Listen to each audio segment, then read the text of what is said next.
I've been living in Bangkok for a year now. Besides the cool spots, the transport here is fascinating. Today I'll show you how we get around, from canal boats and old school buses to the metro.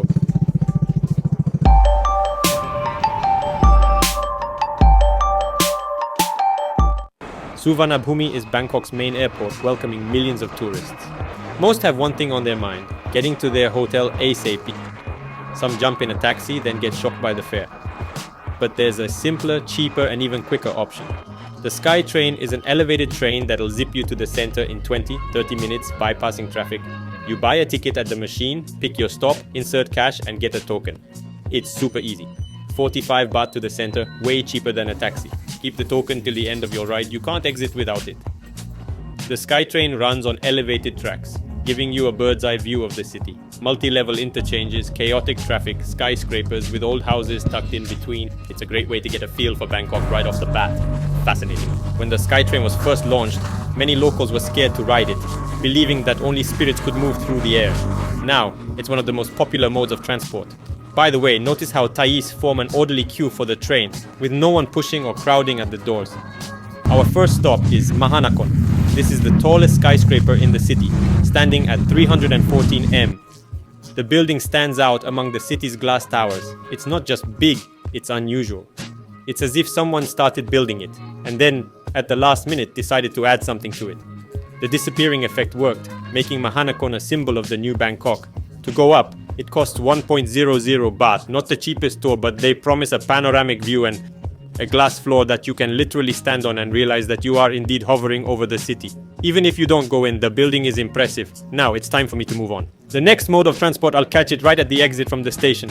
At the next stop, we'll take taxi bikes. You can spot them by their orange vests with numbers. These numbers mean they're registered with the official taxi service, making them somewhat safer than regular bikers. Okay, how much? Pro tip, always ask for a helmet. Drivers often don't offer them. Traffic jams don't slow taxi bikes down. They weave between cars, slip through tight spaces and speed up in open areas. By the way, Bangkok's taxi bikers aren't just drivers. They're often first on the scene at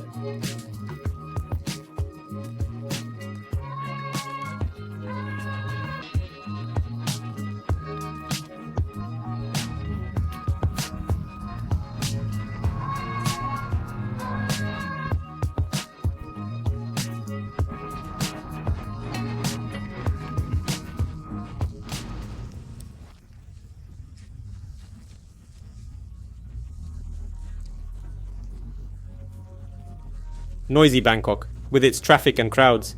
But here it's green with jogging paths. Feels like you're outside the city. I run here or in nearby Benchakiti Park almost daily. They're connected by a separate trail so you can easily rack up miles. But the park's main residents aren't runners or yogis.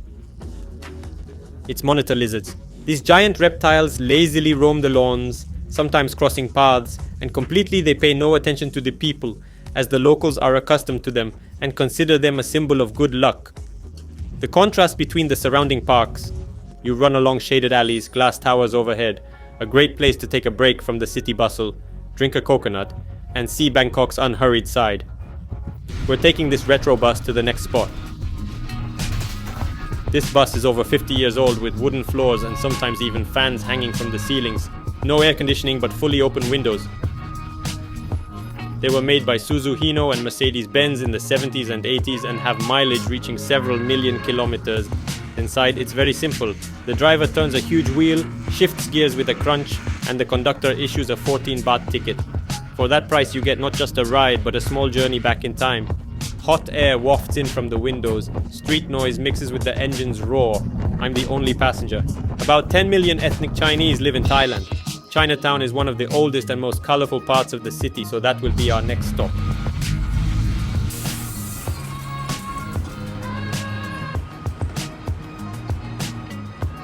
Well, the bus didn't take me all the way to Chinatown, but this is a great chance to show the subway too. Bangkok has a subway called metro system called MRT, which is very similar to ours, just more modern as it was built much later and is not as deep as, say, the St. Petersburg or Moscow metro.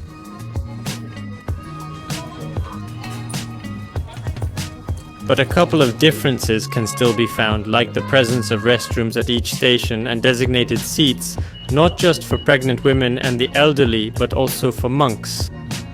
The metro map, by the way, slightly resembles the map of the St. Petersburg Metro, but here the blue line denotes the MRT Metro, while all the rest are BTS Skytrain lines. Here's the airport we departed from this morning, and here's the second airport. This is my station, Wat Man Kon, the only one in Bangkok decorated in Chinese style, leading directly into the heart of Chinatown. Chinatown in Bangkok is not just a district, it's like a separate world, home to the largest Chinese community in Thailand. The highlight of Chinatown is, of course, the food. You can find almost everything from Peking duck to durian ice cream. It's early now, so these stalls and food carts aren't open yet. In the evening it all lights up. The main sign of a great cafe, a queue. See, there's a line. You can safely eat there. Many vendors have worked here for 50, 60 years, passing recipes down through generations. Many have Michelin stars. I don't have much time left, about 3 hours until sunset. I need to take a boat, tuk-tuk, and visit 3 places in Bangkok. I'm worried about time, so I won't stay long in Chinatown. I'll hurry to the boat pier. Our next stop will probably be one of the temples in the center. Next stop is Wat Arun. Its history is tied to the river, but more on that later. For now, I'm heading to the pier. Boats here follow different routes, with flag colors. Orange for tourists, yellow for express, no flag for local. Stops at each pier. I board an orange boat. Tickets 16 baht. My boat arrives in minutes. Conductor whistles. That's our cue to depart. The Chao Phraya River isn't just a river, it's historical. Thailand's lifeline. Before BTS, city life centered here. Chao Phraya was the main trade route for rice, spices, textiles and metals. Floating markets lined both banks, wooden houses on stilts. Bangkok once resembled a large Venetian canal. Though not the only route now, it's still the quickest way to many areas. This boat is one of my favorite ways to get around Bangkok. It's like a scenic tram ride, costing only 16 or 14 baht, I forget which, about 40 or 50 rubles.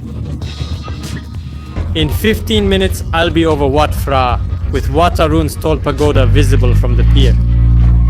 It's one of Bangkok's main temples, unique for its decoration made of small porcelain plates. They say these plates were once transported by Chinese merchants. When barges sank, the fragments were used to create this temple's distinctive facade. Wat Arun is also called the Temple of Dawn, as morning sunlight reflects off its porcelain, creating a soft golden glow. But it's most stunning at sunset when the sky turns pink-orange and the sun illuminates its intricate patterns.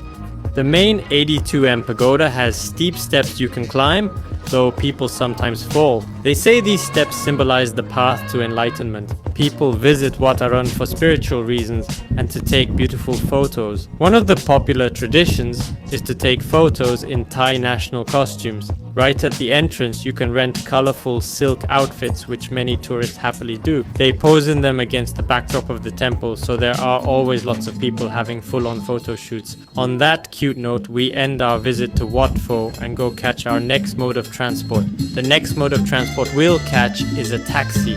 A regular taxi, but in Bangkok, even those are unusual. Let me tell you why. Taxis in Bangkok come in all colors of the rainbow. The most popular ones are privately owned. The drivers typically take better care of their cars. You'll see orange, yellow, pink, blue. Those belong to taxi companies where drivers work in shifts. The color doesn't affect the fare at all. All drivers are required to use the meter. Sometimes, especially in tourist areas, drivers refuse to use the meter. It's best to exit and hail another taxi. Even better, use Bolt or Grab apps. In my case, I did exactly what you shouldn't. Saket, it's a taxi meter, not what Saket.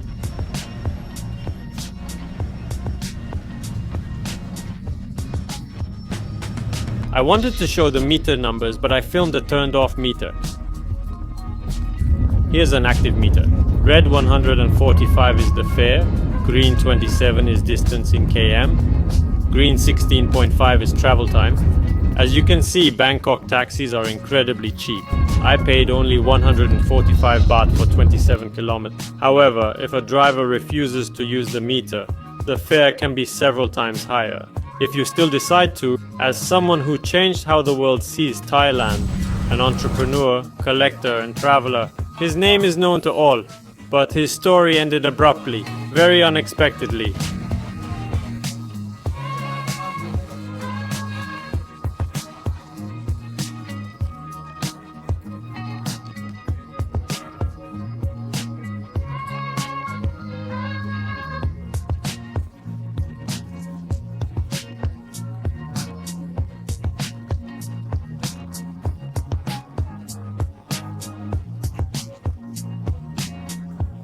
The next mode of transport I'll try out is a canal boat.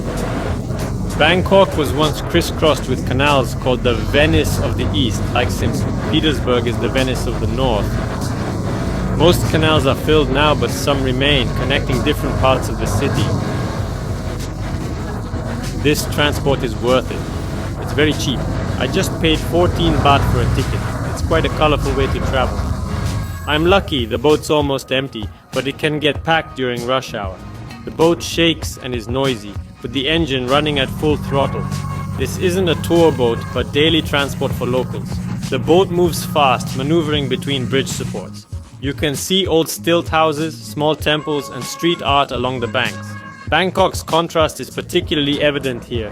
When passing under low bridges, the boat's roof folds a bit. To see Bangkok differently and avoid traffic, try a canal boat. I took a canal boat to the stop near Jim Thompson's house. Jim Thompson revived Thai silk production last century, making it world famous. Jim Thompson's story is intriguing. He was ex-CIA and mysteriously vanished in the Asian jungles.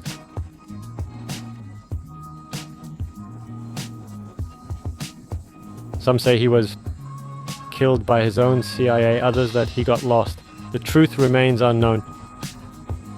At Jim Thompson's house, you can buy traditional Thai silk fabrics, shawls and dresses. For instance, this dress costs 50,000 rubles and the scarf 2.0 rubles. You can also stroll around his traditional Thai-style estate in modern Bangkok. One iconic Bangkok transport remains, the three-wheeled Tuk-Tuk, a hallmark of Asia. This vehicle mainly carries tourists. Locals rarely use tuk-tuks for transport. They use it as a small truck to haul fruits, veggies, or meat from markets. It's much more spacious than a regular car and easy to clean. Just hose it down and go. Tuk-tuks have motorcycle engines, usually about 600 cc.